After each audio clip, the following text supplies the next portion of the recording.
Let's go. Let's Hello. go. Let's go. 1, 2, 3. Let's go. 1, 2, 3. Let's go. 1, 2, 3. Welcome to Stay. What? I don't know. Is that a cheer? 1, 2, 3. Let's go. No. Is it? You did it so naturally. I believed it. I thought this is a cheer for sure. Maybe it is a cheer. You were never a cheerleader, right? No, I never made the team. Did you try? You tried out for cheerleader? Yeah. Couldn't do it. Made the basketball team in 8th grade. That's right. Don't know. I think that was a mercy. That was like a mercy give. I have to take my hat off, but you can tell people why. Paul was coming hard with the Philly representation tonight. He's got on a T-shirt that says "Leave Philly Alone," That's right. and he had on until 1 second ago his Phillies baseball cap. Right. But then I realized I don't need that inside. Yeah, it's a little warm in here. Yes. Yes. Anyway, this is us. This is us. And if you haven't seen the TV show This Is Us, it's just like this. It's actually us. We don't get paid for it, though. You don't see us on the show. Yeah. But it's us. It's us. Welcome to stayfhomekins. My name is Paul F. Tompkins. My name is Janie Haddad Tompkins. I'm a comedian. I'm an actress. And we are a married couple living in Los Angeles. We started a podcast last year. It's still going. We record our after dinner date night conversation every Friday. It's free for you. That's exactly right. And your loved ones. All we ask in return is please send us money. Send us cash in the mail. No, rate and review us. Subscribe right. and rate and review us. Subscribe, rate, and review us. It actually does help. I mean, I know this much. It can't hurt. No, but you've probably heard people say this on podcasts before, but it really is true. What does it help? It puts you in the algorithm more. It makes you more visible. Oh, okay, because we're not visible at all. No. At all. We are buried. We're very buried. Very buried. Anyway, so we had our dinner early tonight. Like we were practicing for when we live in assisted living. Early bird dinner one day when we're in the retirement we were community. just like hungry, and I was like, should I just like put the food in the oven now? And you were like, yeah. And I was like, okay. We did all the things we could do during the day. Yeah. We were done with things. Yeah, we were done with the week, kind of. Like it was like, okay, we did a lot this week. Yeah. So we might as well have dinner at 5:50 p.m. Yeah, someone asked, they're like, well, what do you guys eat for dinner? Because now we're after dinner. Question. I know. I'm like, do I get into it or not? I don't know. Do you think this person thought we eat the same thing? I don't know. I don't think so. Because I think they would ask that question again on this week's Instagram post. Oh, I see. So they ask you know again what I'm saying? And again until they have enough information compiled about us, and then they impersonate us. Nice try.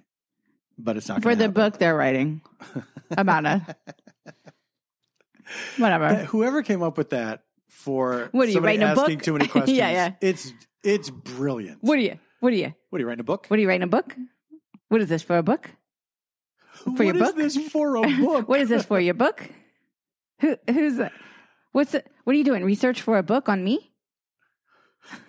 Is it very... That's really spelling it out. Okay. Here's my variation I like to do sometimes. All right, wait. I'm going to ask her. Okay. Oh, hey, Paul, where you been? Where you going? Oh, how's your book coming along? Right?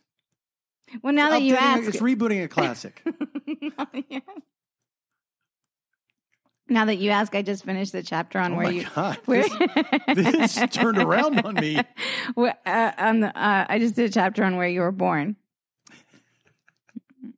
Okay, now... you do.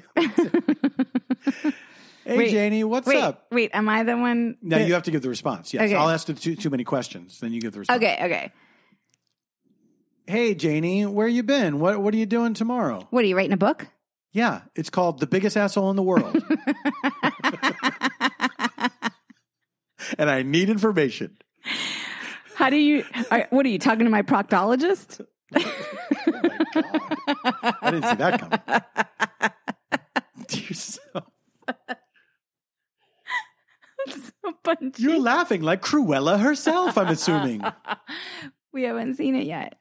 We haven't seen it. We just watched the season finale of Hacks. I don't know if you guys have HBO Max, this series Hacks is so good. Yes, it is. We just watched the finale. But season I was finale. like, I had a bit of a cry. I got a bit of a cry. And then I had to kind of pull myself together for this recording. Because this show is not about us crying. It's about us having just cried. It's about us like being able to cry, but not in this moment. It's about us wanting to cry, but feeling like we can't. It's about feeling like I've cried like so much in the past couple of hours that it's like, okay, fine. I'm having my weekend water. As am I. So last week we were on the road. Previously on stayfhomekins. We took it on the road, guys. Yeah. And we went up to Santa Barbara. Which I kept saying going down. Because to me, why? My sense, I'm terrible at geography. The ocean was on our left, and for me, the only two things were going there. Here's what I think is above us in Los Angeles. Okay, San Francisco, Sacramento, Bakersfield. That's all above us. The end. Everything else to me is down there. Oh, I know I'm wrong. The only thing below us is like San Diego. Right. The end. I mean, there's also like Mexico, but that's not part of Colorado, California. Where are we again? It's also not part of Colorado. So you're okay. Colorado. What was your favorite? So we were up there. We had a wonderful time. We went to restaurants every single night. Yeah, because we didn't want to cook. Yeah. At first, like Cool Up was like, let's cook. And then we were like, let's just eat. Let's not cook. And it like saved a lot of time, to be honest. It was a really nice trip. Yeah, it was really fun. And we were like relaxing and yeah. So what was your favorite part? Now that we're past the trip, what was like your favorite part? I think what was your takeaway, I guess? I think, well, okay, I'll say my favorite part was the dinners for sure. Was hanging out at a restaurant was so nice. And, Scott and Cool Up are great company, and we laughed a lot. We had a really good time. We did. Maybe the highlight happened the very first night when the restaurant we went to, Scott noticed that they had it was like bottomless margaritas or something. And he ordered that. It wasn't bottomless. They were like some special. They were $8 margaritas, right? Which is like unheard of in any town, any significant sized city in California, because everything's expensive here. So Scott ordered. He was like $8 margaritas, and then the waiter, it was a different guy who brought our order, then took our order. Mm-hmm. Is that right? No, the guy, the same guy. The guy who brought the drinks was different. Okay. Because remember something he first. said. Yeah. Yes. Remember something he said. Yes. Yeah. Okay. So he puts our drinks down, and then he puts Scott's down in front of him and says, Margie. Margie. Which we then started calling him for the rest of the trip. His name was Margie. And also when Scott had ordered another margarita from a different person. He couldn't resist. Can I get another drink? Couldn't resist the price. Our same waiter came back, put it in front of him and said, very quickly, dropped it in front of him and said, a little bird told me. He kind of slid it though. He put it down and slid it toward Scott. He seemed to love that Scott ordered these margaritas. And Scott had 3, right? By the way, Scott was he was living life. He was living life. He was doing weekend water, not on a weekend. Yes. He was like, $8. As were we all. I didn't go that far. Nobody went as far as Scott. No one went as far as Scott. Come on. I never, that was like a lot. I had 1 3-wine night. Tell me about it. I think it was the last night. Okay. I think I had 2. Yeah, I had 2 wines at dinner, and then I had 1 when we got back to the house. Yeah. And it was great. No, it was pretty fun. But that is not something I've been doing lately. No, we were on vacay. We were in vacay mode. During the pandemic? Sure. Also, we walked. We walked if you a recall. lot. Yeah. Because we didn't drive to, because that restaurant was near the Airbnb. Oh, the last one, yes. Yes. Yeah. But it was, and my takeaway from it was, it definitely got me back into I was approaching this, but it got me into a more creative mode, planning things. And I have dates coming up. I have a date coming up in September. I can't talk about what it is yet until it's all finalized, and I'll put the ticket link on sale. But I have a show coming up in Los Angeles in September, and I'm going to be going to New York for a weekend in November. Cool. And I can't wait. And it's fun to be planning the shows, planning artwork, like all this stuff. Yes. Like I'm getting back in touch with all the people. All the usual suspects. All the usual suspects. I'm very excited. Very excited. Yeah. So I feel like my takeaway too, besides just feeling like a nice reset, was we saw friends during the lockdown here in California, which, by the way, is getting totally lifted on Tuesday. Mm-hmm. The lockdown stuff, in California, which is wild. Yes, I guess they are saying that 70% of adults in California have all been vaccinated by at least the first shot. Mm-hmm. And the first shot gives you a certain, like, some protection. Yeah. So it's like a partial vaccination. Yeah. And that's sort of like a herd immunity.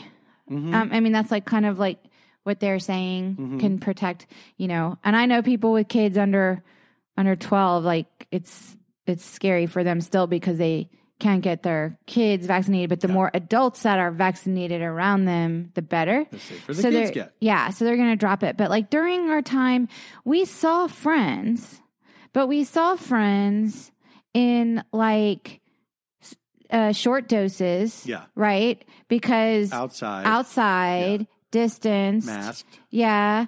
Or if we weren't masked, we were appropriate distance outside, yeah. And it was like, and then some things started to free up, like people we know getting vaccinated. We got vaccinated, and then we started seeing friends, more inside at time, but like still in short doses. This was like the most sustained time we'd been around friends. Yeah. Like to be like in a house together. But sorry, go ahead. I was just going to say my takeaway was that I hadn't realized how much being with other friends was like a form of self-care. Yeah. Because we saw friends, but they were distant, but it wasn't the same type of relaxed easiness with one another because of the pandemic and it wasn't spontaneous. There wasn't like just the ability to just like walk by someone and like pat them on the shoulder and be like, hey, you want to drink of this, or you know, absolutely. There was an easiness of togetherness. It's going to take us so long to process the quarantine, and the pandemic and everything. Yeah. But I did come out of it with a realization of how little I see people socially and how much of it is tied to work. Right. And I think kind of like I used to sometimes book shows in order to see people, to hang out with people. Okay. To have an experience. Interesting. And I think I need to make more time for just hanging out with friends and just talking and laughing and yes. It was definitely. I mean, I feel like I did that before. You've always been very good about that. Yeah, I have a different sort of social energy than you do. Mine used to be like that though. You know what I mean? I think I just got into a habit of nonstop work and taking on so many things at the same time that it was like I didn't want to see people because you're depleted. I needed time for myself. Yeah, you had to recharge. Yeah, but I definitely want to see people regularly. I want to see my friends and hang out, and the trip that we took was perfect in that way of like, because it was reminiscent of those kinds of great trips where you go out of town with some friends and, stay in a place you haven't been before or whatever. And you do things separately and then you come together and do things together. Yes.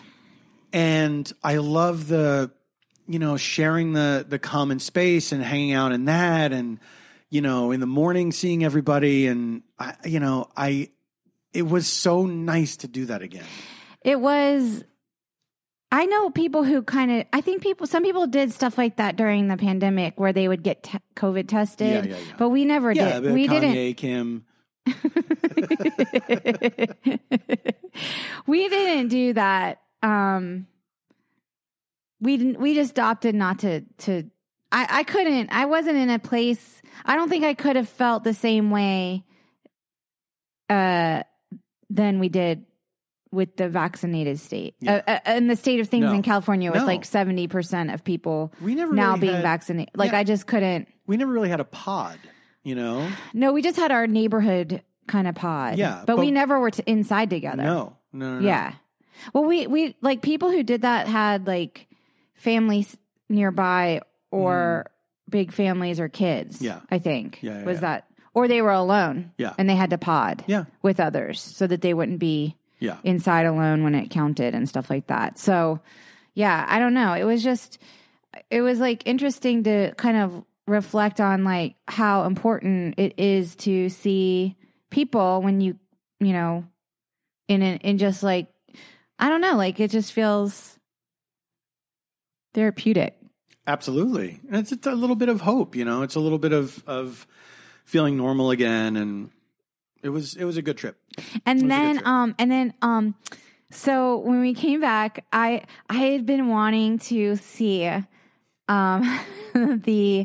the new comedy special by Bo Burnham on Netflix. Because we had heard about it from a lot of people. Yeah, and I like him quite a bit, and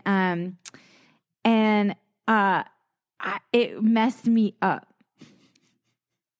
Like it kind of messed me up for like a couple of days. Really? Yeah. It did something to my brain. In what way? Well, and I don't think I'm spoiling anything because it's not like really it's anything that you can spoil in a way. It's just that. So the idea behind this special is it's called Inside, and he's trapped inside his work live studio.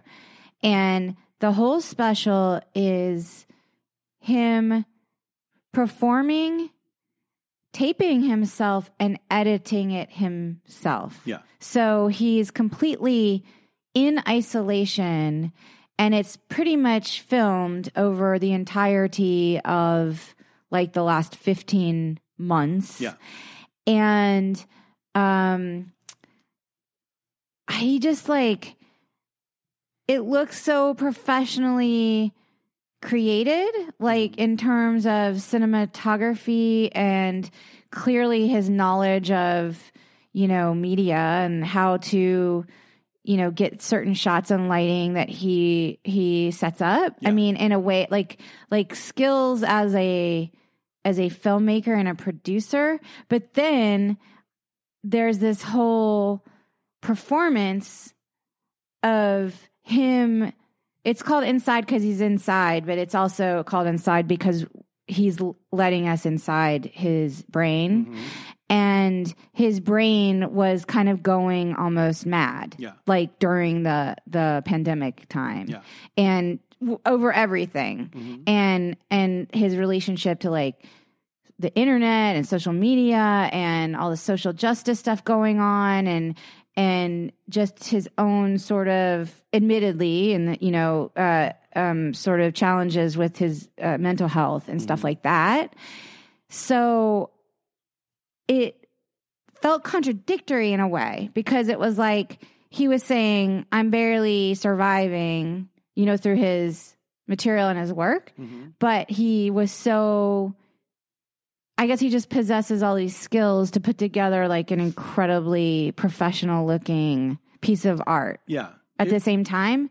And it made me feel like in awe and moved speechless and also a little bit inferior as a artist moving through the world because I don't know how to express myself in all those ways. Well, but there's no way. Like, but here's the thing: it starts with inspiration. You know what I mean? It's like the what it starts with is you maybe having the desire to express yourself in a certain way and figuring out how you do it.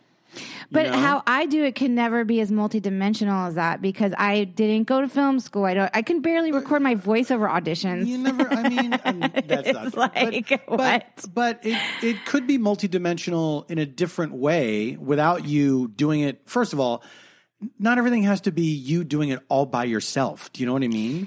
No, I mean, and I don't operate that way as a creator anyway. I'm a collaborative person. Like I come from theater, and theater is a collaborative thing. And so I don't, but you're a stand-up by nature, and that's like a very solitary, like you're tennis, I'm basketball, like, so already, like I look at that art form as a different and to me, like unachievable for myself. But then like, I learned to collaborate. You know what I mean? Yes, you did. Like I started branching out and doing improv and stuff and working with other people. And, you know, there's a lot of lessons that going back to Mr. Show that I learned about how to work with people and how not to work with people. You know? But I really enjoyed that special. I thought it was a great, I don't want to say document because it's not, it was very like, you know, it's very, it was personal in a way. Yeah. It's personal, but it's also, it was like the conceit is definitely, here's what you go through within a year of isolation and what you're paying attention to, where your mind goes, how you feel about yourself, you know, the frustration and the sorrow of it and everything. I thought it was really clever and really well done. Like at one point I remember thinking, is this a little bit too long? Like, because it was 90 minutes, I think. I think so, yeah. And when as soon as I had that thought, I was like, no, but I get what he's doing. Yes, like, because it should is feel too a little too long because lockdown was too long. Exactly. I mean, that like it was so meta. That's what I'm saying. That was one of the phases. What is the thing? That was one of the phases. You know. Yes. Yeah, I thought it was really terrific and really fun to watch. And you know, as I hope we never find out that he had more help than he did. Well, I mean, you could see in the credits, there was stuff done in post, but like in general, I mean, you know, there like the technology exists, like you were saying, because I was like, how is he doing those push-ins? I don't even understand. Yeah. You know, like I tape myself for auditions on a smartphone. You know what I mean? Like I don't know. Yeah. And you're like, no, there's actually cameras that exist where you can zoom in after like, and I'm like, well, I wouldn't even know how to use a camera like that. Like I can, you know. Yeah. Here's what's amazing about the technology that we have, because you probably could learn to use that. Do you know what I mean? Well, I could. We have phones now. If I wanted to. I took for a podcast, asked me for a picture, and I had taken some pictures just like of myself because I haven't had headshots in a million years. And I was like, I'm just going to like play around with my phone and do some sort of publicity shots for shit if people need it. Right.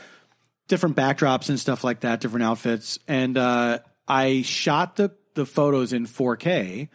And somebody asked me for a photo for a podcast that I did, and I couldn't send the photo because it was too big. Like, that's from my phone. Right. Isn't that wild? Yeah. It's crazy. That's crazy. Like, I used to have a Motorola Razor. Right. So did I. I mean, you know. Do you remember, like, trying to get email on that? I don't, because remember, I switched to a BlackBerry at some point. Yeah. And so, as did I. I had that Pearl, remember? I had the Pearl, too. Yeah, the little tiny phone. I got so good at T9 texting. But I didn't need to do that on the BlackBerry. I didn't need T9. I had the keyboard.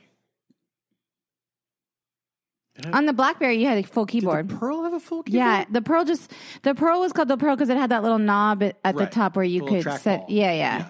But yeah, they all had the QWERTY keyboard. Yeah. Wow. That was the end for me. Now I can't was the type. end for BlackBerry. I've been writing on phones so much that I can't type anymore. Like Really? it's laborious for me to type. So many mistakes. I don't type on my phone. I swipe. I've always swiped. You're a swiper. It's true. I've swiped forever. Okay, guys. Swipe till you die. Swipe till you're in the ground. And then, so I got messed up this week, and then, I did, and then I'm trying to think other things happened, and I'm blank. Oh, I know. Well, I'll save it for the second part. Oh my God! A little teaser, cliffhanger. You never do this. Well, you know, we have some time left in this segment. Do you want to talk about it now? Oh, okay. Okay, Because it seemed like you were done talking, and that was up to me. I'll save it for the second half, and then you closed your eyes. I didn't. I know, kidding. Good. I don't know if you guys know this about me or not, because maybe you only listen to Paul's half of the podcast. Yeah, we have split it up into 2 channels, so you can pick who you like to listen to. You can put it in your ear and mute me when I start talking, which is fine, whatever. Honey, no. So I love true crime, and as we all know, the very touchstone of true crime content is brought to us by our friends at Dateline NBC, which has been on the air for over 30 years. So, wow. Somehow through just, I guess, like the magic of the internet, I struck up a friendship online with one of their esteemed hosts, Josh Mankiewicz, who, by the way, is like from like media Hollywood royalty. Like his dad to Mank. His dad was RFK's press secretary. Then who? RFK. RFK. Sorry. What did you think? It sounded like a weird name to me, and not initials. RFK. Hello, I'm RFK. This is my assistant, Mr. Mankiewicz. No. You will talk to him, and he will talk to me. Reminds me of a weird news story that I sent to you from Smart. Okay. Yeah, his dad is RFK's press secretary. His cousin's like a comedy writer. She's like works for Obama now on whatever. And then his brother, who you may know from like, like is it Turner Classic Movies or whatever? I don't know. I need more information. But I didn't know. Also, I found out that his brother started as a newscaster in Charleston. Oh, wow. Like back when I lived there. Wow. Yeah. So anyway, he's just like, he's been on Dateline for a long time, and we struck up this friendship on Twitter, and I happen to know he likes to go to the restaurant Jar, which is this fancy restaurant in LA. You spotted him there one night. I spotted him there one night. In fact, we talked, well, I'll get to that. So we were like, oh, we have to go to Jar sometime, because we became friends on Twitter. And then our friend Casey St. Ange, who's also on Twitter, and we've known for many years, she got in on the conversation. And for about like a year and a half now, we have been playfully saying we're going to have dinner together at Jar, where he, his favorite place, and our favorite, and it was sort of like this kind of, like hypothetical. That's not the word I was trying to think of, but when something is like theoretical, right? So it was sort of like this theoretical dinner that was going to happen, but we were like all in lockdown, but we kept talking about it through the whole year, and then he was like, "I'm fully vaccinated. When are we going to do it?" And then Casey was like, I'm fully vaccinated on this date. And I'm like, I'm fully vaccinated on this date. And he made a dinner reservation for us at Jar. And last night we met and it was so fun. Like, he's so cool and so down to earth, and I'm such a big Dateline fan, and he showed up with like Dateline swag. I got a Dateline ball cap and Casey got a Dateline coffee mug, and we just like had a really like lovely and cool time, and he told like really cool stories, and he let me ask questions about like interviewing murders and stuff like that. And and then we like talked showbiz, because Casey's a producer and a writer, and and it was just like the funnest. And the chef knows him, and she came out and talked to our table, and he introduced us to her and stuff. The owner, I've never seen her. Well, I mean, yeah, I know, because we're not like VIP. No, but I haven't even seen her talk to other VIPs. Oh, right. Yes, I mean, she came out and like he was like, "These are my friends, Casey and Janie," and and then when the waiter came to the table, he was like, "Oh, can I get you something to drink?" And he's like, "My daughters will order first." I love shit like that. And I was like just so charmed, and he's just like a really cool person. Yeah. I know his like Twitter persona is someone funny and cool. Like, he's always like posting funny things on his Twitter feed. Yeah. But he is genuinely like a down to earth guy in real life. Yeah. In the way that a lot of people that are like sort of like Hollywood royalty, you know what I mean? Like people that were raised in this thing, can often be. Like sometimes they end up being really super normal. Yes. I mean, like his dad was RFK's press secretary. Like, that's crazy. I am RFK. I guess like anytime they show like footage of RFK's assassination, there's a clip. They always show the clip of his dad saying, like, announcing the death. Wow. That's heavy. Yeah, I gotta look him up because I never made that connection, Did you? I forgot to ask you this last night. Did you have the Eddie Izzard waiter? He was not our waiter. His name is Kevin, by the way. I never knew his name. But because Josh knows Kevin quite well, he's the best. He's the best server at Jar. He is. I love. He's the guy. coolest guy, and I hate that we say he. One time he said he doesn't really look like Eddie Izzard. He's much younger, like. Yeah. But like, he does kind of look like. So he came to our table and we got to meet him. Yeah. And Casey acted like she was meeting like a movie star. Yeah. Because she was like, he's like the best waiter here. Yes. We've had him so many times at that restaurant. I can't believe we never knew his name. I know. I feel like such an asshole that Here's what probably happened is we probably looked at it, but we were drunk. We probably saw it on the check and then forgot. Probably. But that guy, I love that guy so much. He's like, it is. He's really cool. And so Jar is this like kind of Californian steakhouse. Like it's got like a modern Californian vibe. It's famous for its pot roast. Yeah, it's famous for its pot roast, and they have like a really cool modern like interior. We were sitting outside because they had the chairs on the. Yeah. They moved it outside for COVID. Right. So where did they go? Like in the street?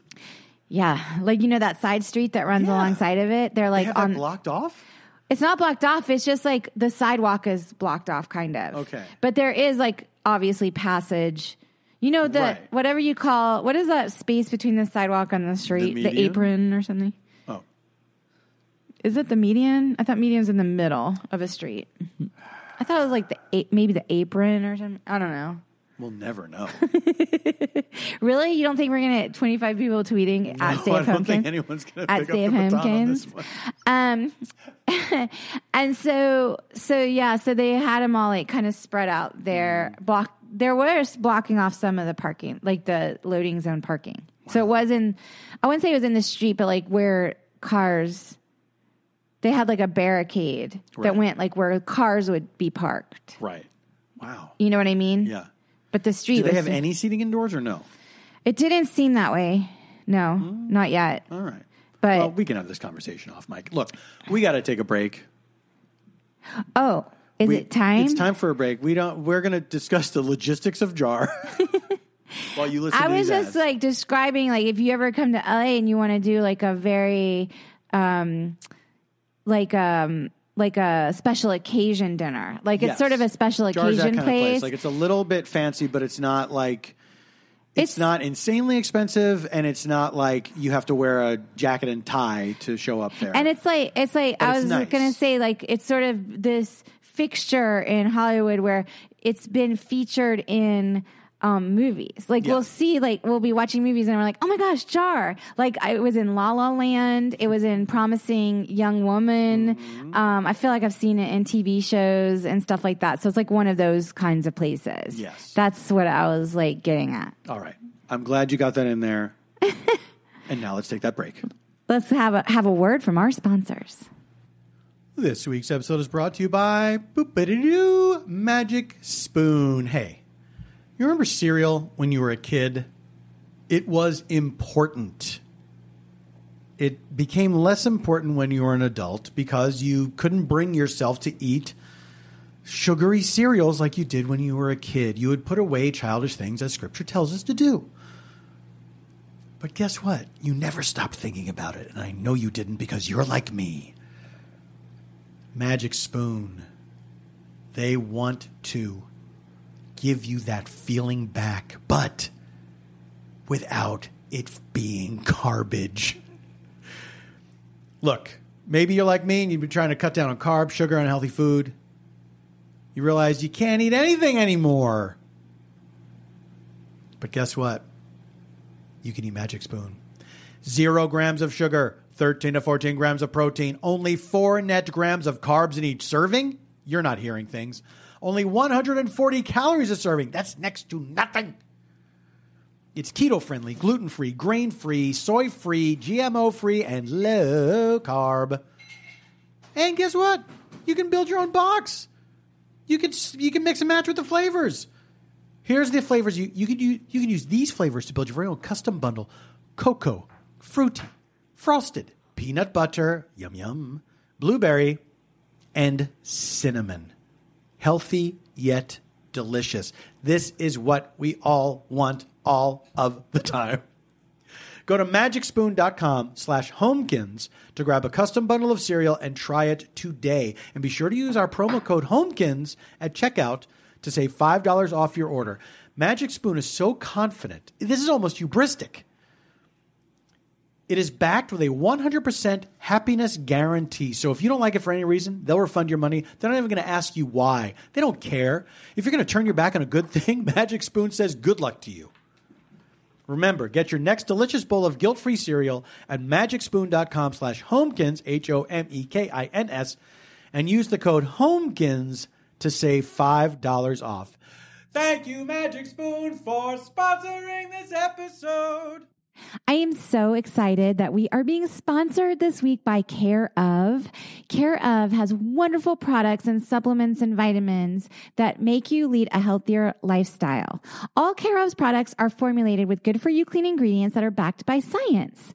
Care Of's in-depth online quiz, and let me tell you, I love a quiz, and I loved taking Care Of's quiz, asks you questions about your diet, lifestyle, and health concerns to help address your specific wellness goals. Care Of's holistic online quiz is like getting a one-on-one consultation with a nutritionist without leaving your house. Care Of is super transparent about the research and sourcing behind each one of their products. And this is the best part and the thing I love the most about using Care Of. Your recommendations come in daily, individually wrapped packets that are so cute. And they are perfect for getting back into or starting a routine. I love the daily packets because sometimes I forget when I have done something. And if I have a little individual packet, it helps remind me. So I think you should go to Care Of's website, take the quiz, and try the products. And what is wonderful is you will get 50% off your first Care Of order. Go to takecareof.com and enter code HOMEKINS 50 for 50% off. Go to takecareof.com and enter code HOMEKINS50. And we're back. We're back, guys. Did you talk about what? Oh my God. Is that really? Well, now's a good time to mention there will be no show the week of America's birthday. Honey, good point. Paul's very serious about celebrating the birthday of America. Every year, on the 4th of July, Independence Day, I go to Washington, D.C., and I parkour up the Washington Monument. Wanument. That's the title. Wanument. Why isn't the Washington Monument just called the Wanument? That's the title. Okay, so Paul only does parkour once a year. But when I do it, I go all out. And it's because he's so moved by the spirit of America. Yeah. And that's not the real reason. The real reason is family and stuff like that. Okay. We'll be traveling, so yes. And so. But maybe. But just know, we might.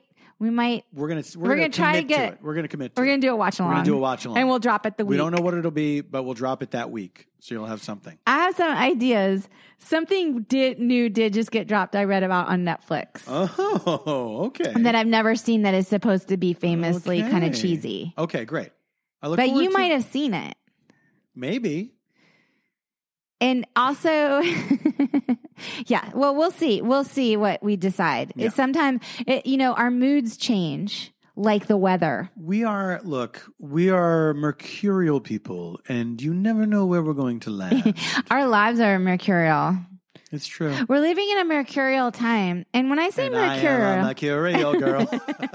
We are living in a mercurial time. And I am a mercurial girl. Living in a mercurial world. Mercurial.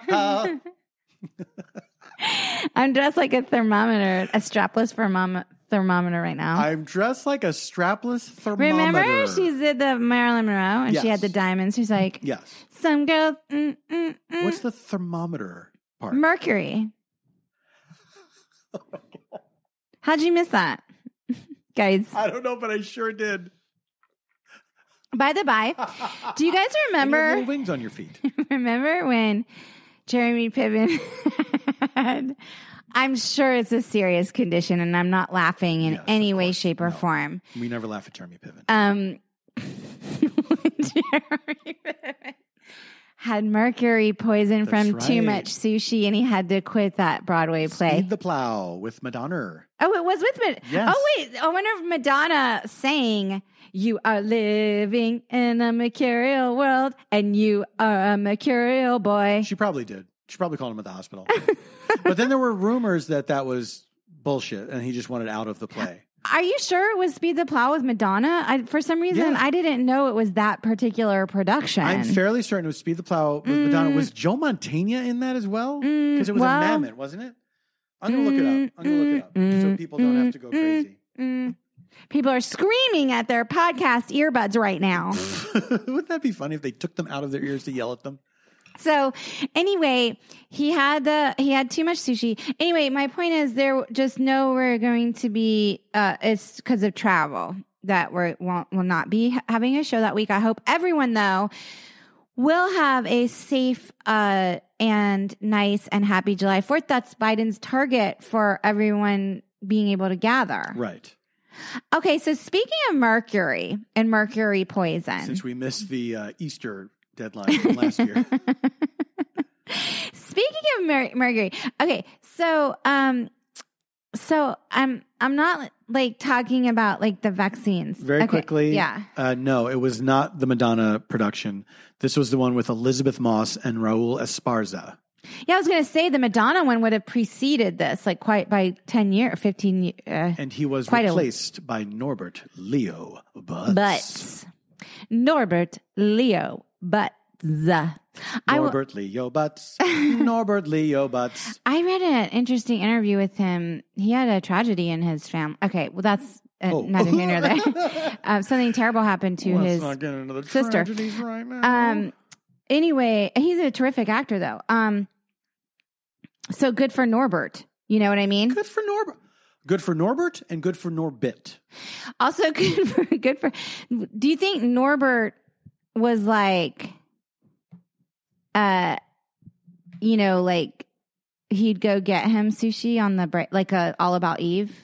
He'd be like, "Oh, do you want some sushi?" And then it's like, "Oh, no, you don't want the sushi. You want the sashimi. You want a little more fish. I like this theory. You want fortify, get a lot of extra protein. I'll double up." And then he was like, "My plan worked." Fasten your seatbelts. It's going to be a bumpy night. No, I was going to say mercury. Like, I'm not implying like the vaccines have mercury, but there was like a viral thing going around about people who are claiming the vaccine makes you magnetic. And there was this video, and I saw it this week. I'm sure y'all saw it. It was going around viral. If you didn't see it, you can see it easily because it turned viral, of this woman saying the vaccine made her magnetic, and she took a brass key, which, by the way, brass is not magnetic, and she stuck it to her skin, and she was like, "If the vaccine is not magnetic, how do you explain this?" And then it's like she basically like stuck it on the shelf of her clavicle, like she and then she was like, "What about it sticking to my neck?" And then it kept falling down. And then she was like, "How do you explain this?" And it was like falling down. And I was like, wait, she's like full on, it's not sticking to her. Yeah. Okay. Yeah. And also, let's just say the vaccine did make you magnetic. Very convenient for not losing keys that are not brass. Yeah. Like actual metal keys that are magnetic. Yeah. Need a paper clip? Yeah. Guess what? Yeah. Check your elbow. Because it's right there. What's so funny is like these people that are like, the government is doing this to us. And it's like, when the government wants to do crazy medical shit to you, first of all, you're black. And secondly, they do Unfortunately, that is the history. That is the history of this country, unfortunately. They're not just distributing widespread these alarming. What I hate about it is, I hate about like the age we live in now where just people are so kind of addicted to binary thinking, and that's the thing that kind of gets me angry, that there's no nuance. There's no people can't like weigh critically things anymore. It's like, because here's the problem is that we've gotten into what I think anyway, is that we've gotten into a place where people are able to find somebody to back them up on whatever they think. And it keeps them, it's not so much like if you say this, I say this, it's like, but it all stems from that, from somebody saying, if you're not with me, you are my enemy. But now with the internet, it's like you can find confirmation for any fucked up thought you have in your dumb head. I mean, I think that existed before. It's just it's more expedient with the internet. Exactly. With the internet. You have to search far and wide. Yeah, you have to go to like a weird college where there's like a. But okay, so my whole thing that makes me mad about this is like they're like, "Oh, the government's doing bad things to us. They're giving us the vaccine." And you're like, "No, the government actually is doing something terribly bad to us right now that is proven, which is allowing multi-billionaires to get away with not paying, is it like to make their money on the backs of like the less fortunate." Exactly, yeah. And you're upset because the one good thing government did was get their shit together to find a fast vaccine. Like, it makes me mad because there is something really big to complain about that the government is doing to all of us. Yeah. Which is like creating a bigger wealth disparity than there ever has been in the history, like probably since like the fucking Gilded Age or something. But it used to be, now it's easier to just complain about made up things. What bothers me about it though is like, it's so easy to be dismissive and be like, "Oh, these people are so stupid. They can't think critically," which is what I just said. But there's a part of my gut that makes me feel like there's a mental illness element to this. For some people, for sure. But I think a lot of it, I think most of it, in fact, is ignorance. And I think that, of course, there's going to be some people, like your QAnon people that are like, something happened to them. But what about so that Louis Gohmert dude? He's like a congressman or something. Yeah. Senator. I don't know what he is. He's not very with it. He's he was like saying how like you could. I don't know. He had some clip of him like saying you could fix climate change by changing the orbit of the moon or something. Or yeah. Oh, you didn't see that? No, I did not. But like it bothers me because I'm like, I think there's something critically wrong. Like he may have like a traumatic brain, like a TBI. Maybe he's a super dumb shit. I not that TBI means you're done. No, but I wouldn't be surprised if his brain was a rotten plum. Seem right. Like if he were to visit a neurologist, like and answered questions in that manner, the neurologist might say baseline, you have an injury. Yeah. You know what I'm saying? You're not okay. Yeah. Yeah, like something's wrong. There's swelling. We need to call a friend because you're not going home. We cut open your skull. There was just a moth in there. The cicadas came out of Louis. They came out of Louis Gohmert's ear. Oh. It came out of his ears. It's Gohmert, by the way. You're giving him a very fancy pronunciation. Louis Gohmert. Oh, it's Gohmert? Gohmert. Ew. Yeah. Like Gomer, like from Andy Griffith. Yeah. Okay. Yeah. Okay, Gomer. And Gomer was like he was like kind of the less bright sidekick, right? Or no, Gomer Pyle. He was innocent. He was just earnest. Exactly. No, Don Knotts. Goober, he was stupid. Don Knotts played the sidekick. He was Barney Fife. He was the deputy. And he was like raring to go all the time. Yes, he was high strung. That was his deal? Yeah. That's why he only had one bullet and he had to keep it in his pocket. I like that. It's actually a really funny detail. There's a lot of funny stuff on that show. When I think about it, like I remember the Andy Griffith Show is like a show that I didn't really enjoy watching, but when I think about the concepts of it, they're really funny. They're cute. I will say in my Smart News app, I sometimes get articles. It's been legitimized. It's been legitimized. Thank you. That's where I read this article that Andy Griffith did not like Aunt B so much behind the scenes. That's amazing. This old lady. They didn't get along or something. Wow. They didn't get along. It's always wild when it's something outside of your own experience and you think, what problem do you have with each other? You weirdos. You're doing the Andy Griffith Show.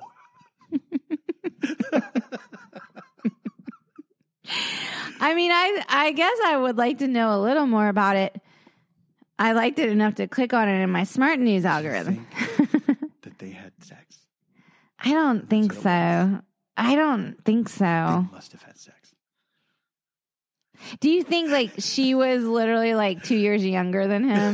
Probably. And they like put a little gray on her hair. You know what I mean? Yeah. That's how they did it back in the day. That's how they did it. Yeah. They didn't have like, they didn't do it the way that, like now people would be like, why couldn't you cast a senior citizen in the senior citizen part? What's so funny is like, it's almost like the people back then knew we all look old. We all look the same age. What does it matter? She was like 32 when she booked it. You turn 30, you look 80. Who cares? She booked it. I mean, come on, whatever. Do you think that like, speaking of old iconic Hollywood restaurants, I'm very excited about restaurants opening again. I love restaurants. This is like a problem. I love restaurants. There's this old restaurant in Hollywood. It's Hollywood's oldest restaurant. It's called Musso and Frank's. Yes. And that one also is featured in lots of television and movies. If you saw the Quentin Tarantino, Once Upon a Time in Hollywood is featured in there. And then the Kaminsky Method, they're always in Musso's on that Netflix show, and just it's been in a lot of, it's been in a ton of stuff because it's and like old movies too. Like it was a hangout, and Well, that's what I was gonna say. Do you think Andy Griffith would go to Musso's after and be like that bitch Aunt B? And like complain to his don't ever work with her. If you ever hear that she's attached, go such run a in diva. The other direction. She's such a diva. I mean, she's never happy. She's late.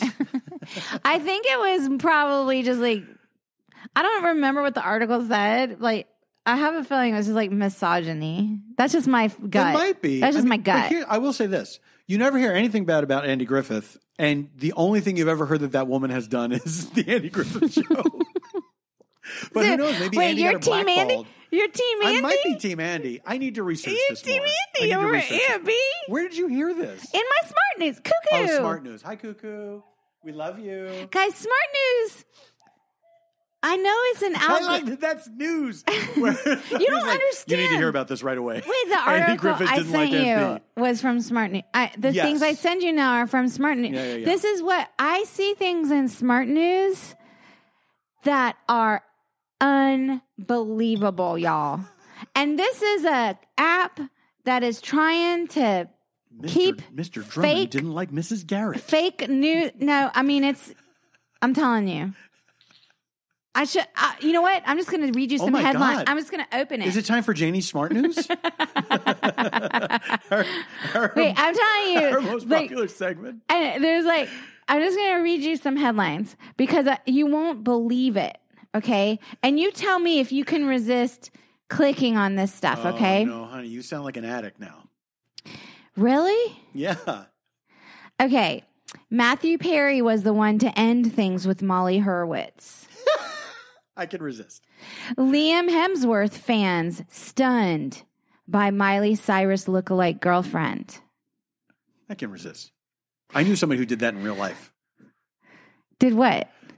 They got dumped by a girl, their relationship ended, and then they started dating somebody who looked exactly like her. Like on purpose or like by just like kind of subconsciously? I would imagine subconsciously. I would imagine that, they weren't like, oh, you look like her. So all of y'all behind his back were like, doesn't she look like his ex? Yes, that's exactly right. Former palace aide slams Meghan Markle and Prince Harry. I'm resisting that one. If you bought this on Amazon, stop using it immediately, officials warn. This sounds... So would you click on that? Would you click on that? No. This is like Vegas. It's not illegal to do this in Vegas, but they hate when you do it. It's starting to sound like this. Kim Kardashian just failed her law exam again. Again? What the fuck? She did her law exam again. How many times has she been trying to become a lawyer? Well, more than once, obviously. More than once. Also, a lot of people don't pass their bar the first time. It's very true. It's very true. Here's a fun one. SNL actors you may not know passed away. This sounds terrible. This sounds like just all clickbait shit. Watch Courtney Cox eat her way through Disneyland. I won't do that. This is Smart News? Yeah. I'm skipping like real news headlines because y'all don't need to hear, I went undercover in the sinister world of Meghan Markle hate accounts. I'm just telling you, I go through this app and it'll be like, oh, DOJ, Biden visits G7. And then I'm like, Kim Kardashian failed her law exam again? And then I like click on that. Okay. That's what I click on. I did open the article about Andy Griffith and Aunt B. Well, I'm sorry. I definitely would have opened that. I'm a human being. Why didn't you send me that one? Because I don't know what you're into. You know what I mean? I'm definitely into dead people feuds. They're both passed? Are they both passed? They're both passed. That's why I don't like that Frank Langella book where he just talks shit about dead people. I'm fine with it. Why? I hate it. But if it happened, it happened, right? Are you saying they're not around to like defend their legacy? Yes, it's like such a gross thing, like to write a book and say, here's my stories with all these famous people that are now dead. And guess what? I didn't like any of them. I want to read it. I want to know what he said because did he say like his own feelings or he said like they did stuff that he said his own feelings, secret. But like as if they were fact. Like he said, Paul Newman was boring. And it's like, I bet Paul Newman was not boring. Oh, by the way, I hate one of my biggest pet peeves, I was just talking about this week. With Josh Mankiewicz. I have no beef with Josh Mankiewicz. No, of course not. No. Of course not. No, is that I think it's bad writing to not include that something is your point of view. Like if you're saying Paul Newman is boring, or you're saying like whatever. Well, but this is how something works. This is how things work. And it's like, well, no, this is how things work from your point of view, or that's how things work from your experience or your perspective. It's not a very intelligent way of communication, in my opinion. Well, I said in my opinion. Yes, but I think what's going on here that's just like how I'm trained to, Well, sure. Yeah. But what's going on here is it's more than just like I'm phrasing this as if it were a fact, and I'm not saying like from where I stand, this is what it looks like. Because even if you're doing that, if the people cannot, I think it's very cowardly. I think it's very cowardly. Because he waited until Paul Newman died. To be like a well-known actor and then write a book that is exclusively about trashing dead people, that famous dead people, is like, it's gross. I think it's gross. Right. It feels a little exploitive. It reminds me of when Billy Bush took a stand on, what the fuck show was he on? Access Hollywood? And he said, I remember this back when we were doing Best Week Ever. He said, going forward, we're not going to report on any more stories about the Octomom. Frankly, it's gross. What? If the Octomom gets a reality series, then of course we'll talk about that. But until then, we're not talking about her anymore.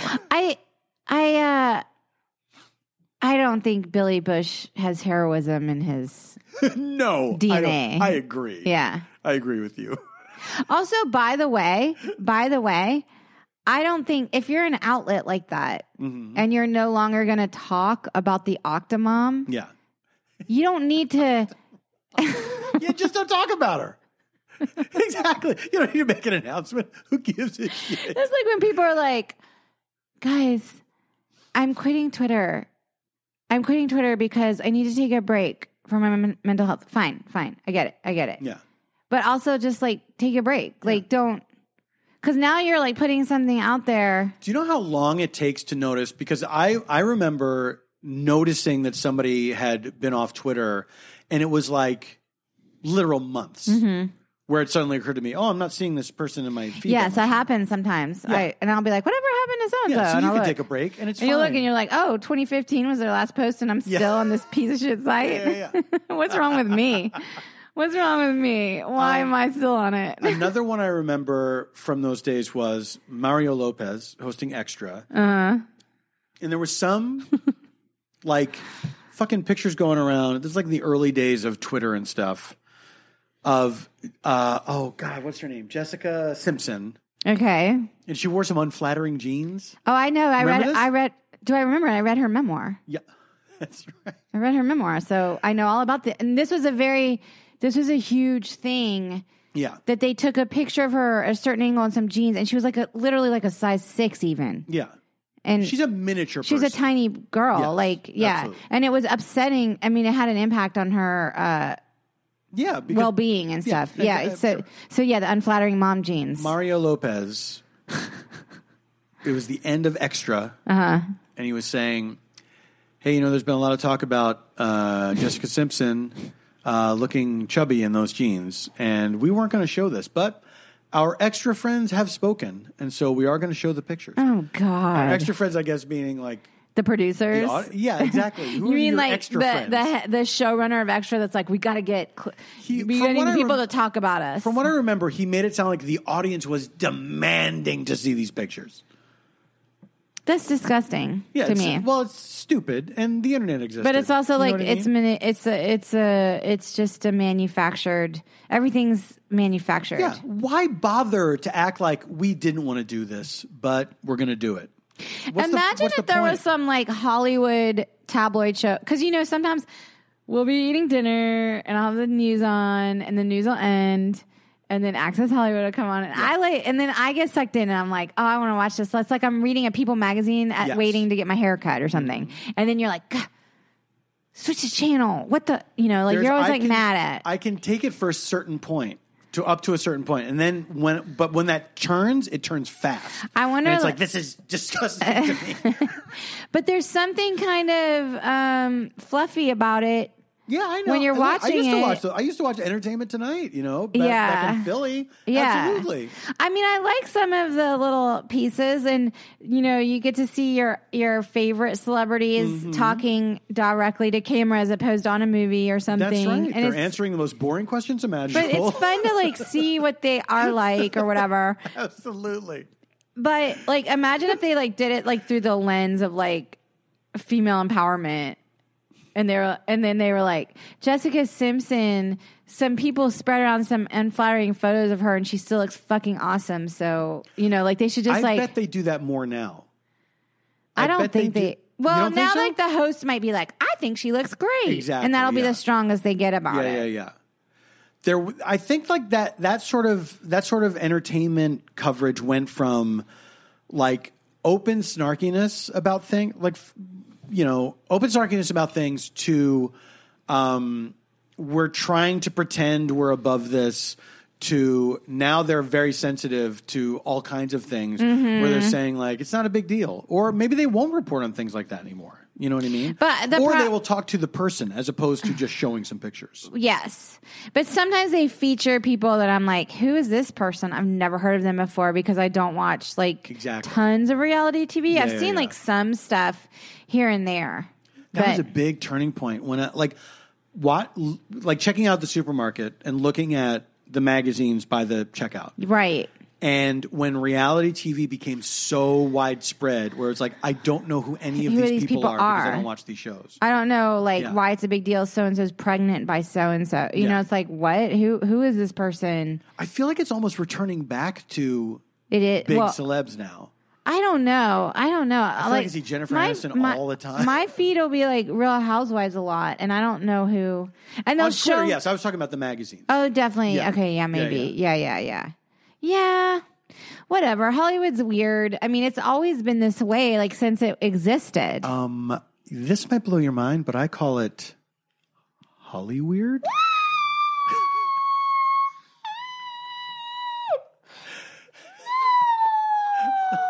Oh my God. Janie is melting into a puddle. That is so what? The microphone. What are you going to say? That is so good. It's really good. It's so good. It's really good. Paul's segment, Hollyweird. And that's what's been going on in Hollyweird. Catch you next time, true believers. It's like my dad will be like, how are things in Tinseltown? Oh, I love that. How's it going in La La Land? Tinseltown. What's going on in Tinseltown? Well, you're looking at it, Dad. He lives in Mount Pilot with his Aunt B. We should wind it down. What do you have? Do you have any recommendations? I don't know. I'm so wrecked from Hacks ending, and I'm so wrecked from Bo Burnham making that fucking special by himself when I can barely work Final Draft to write a thing. I mean, I have stories to tell, sure, but they're not that good. I mean, they're good. They're just different. Yeah. Character driven. Right. I would like to recommend a podcast called Legends of Philadelphia. Probably the worst every thing I episode? Could do. No, I'm none of the episodes Are you so far. one of the episodes? No. I mean, the people they're talking about are legit, legendary figures in Philly. Like Ben Franklin. I don't know. I haven't listened to all the episodes. They may have covered Ben Franklin. But their latest one is about Grace Kelly, who is from Philadelphia and became Princess Grace. The main line. Yeah, but they kept a house in the Jersey Shore and would go there frequently. But this is a podcast that's run by the guys. It's hosted and run by the guys that have this store called South Fellini in Philadelphia. Okay. In South Philadelphia, which is all kinds of apparel and fun Philly. Is your shirt from there? Your Leave Philly Alone? This show is not from there, but I do have stuff from their shop. Okay. And I almost feel like I shouldn't recommend it because it's like I don't. Here's why I like it. It's these three guys. I think they're a little drunk when they're recording the show, and they're just talking. You know what I mean? So they basically stole our shtick. Well, may have been concurrent. I'm saying if you like this, you might like that. It sounds very lateral. Yeah. But it's interesting stories. Lateral move. It's interesting stories, and I kind of enjoy their dynamic. So I would like to recommend, because I'm on an episode, it just came out today, the Totally Rad podcast. It's a fun talk show that's set in the year 1996. And our fun. So this is fun. I don't know if I should spill the beans that Alyssa Sabo is my friend's, also a part of her family because she takes care of her little girl sometimes. But she's much more than a sitter, than a babysitter. She's a member of a family, but she's an improviser and a comedian and just like a funny person. And so Alyssa Sabo and Ben Castle, who's a fan of Stay of Homekins. Hi Ben. And then now I'm blanking on the musician and the professional audience member's name, and I apologize. But it's an improvised talk show. It's a comedy talk show. It's called Totally Rad. Please check it out. Subscribe to those guys, please, and rate them, and tell your friends. And our Add to Cart episode that Paul and I guested on as a couple. Yes. I don't think it's come out yet, but definitely listen to Add to Cart. It'll be this coming week's episode. But we listen to Add to Cart because it's yes, a and good we recorded podcast. it in Santa Barbara with Kulap and Suchin. I also want to say I will be on Totally Rad the following week. Oh, you're going to do your rec now for your next... Yeah, why not, right? And I also, this just came out, I did an episode of a podcast called Inside the Disney Vault. Oh, that's interesting. Yes. My pal Oscar Montoya asked me to do it. It's hosted by Oscar and Rachel Chapman and Claire Logren, and it is just like looking at movies, Disney movies. They're into the, what's the term? It's DCMs, Disney Channel movies. Okay. And so we talked about High School Musical, which I had never really seen. I'd seen little clips of it.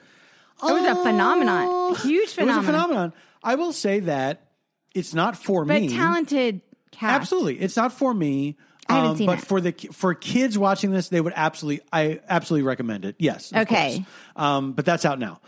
So you can check that out. And then also we have amazing merch for sale at kinshipgoods.com. Yes. So many people have discovered kinshipgoods.com through our show. They don't just sell official Stay of Homekins merch, which of course we love. Yes. But they sell all kinds of awesome gift stuff. So definitely check them out for your dads and grads. Yeah, their stuff is great. They're not sponsoring us anymore, but Rare Tea Seller, who bought the entire month of May, have amazing teas and spices that they've searched the world for. I'm giving them a free. Away? I am because for dads and grads. I am because I think they're just a great business, and we got to sample a lot of their goods when they became a sponsor of ours. In fact, tonight when I made our dinner, I used some of the ghost pepper salt.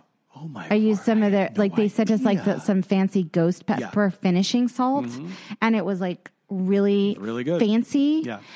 So if you're into gourmet items and gourmet cooking, I would say definitely visit Rare Tea Cellar. That's CELLAR, and follow us at Stay of Homekins. Once a paid advertiser, now just a recommendation. Now just a recommendation. Honestly, I mean, I drink their tea every day now. It's maybe the best tea I've ever had. Quick story about Kinship Goods that we heard. Oh my gosh, this is some hot goss, y'all. This is hot. This is goss major from the hot retail goss. world. We just heard from Kinship Goods this week. Someone shoplifted one of our shirts.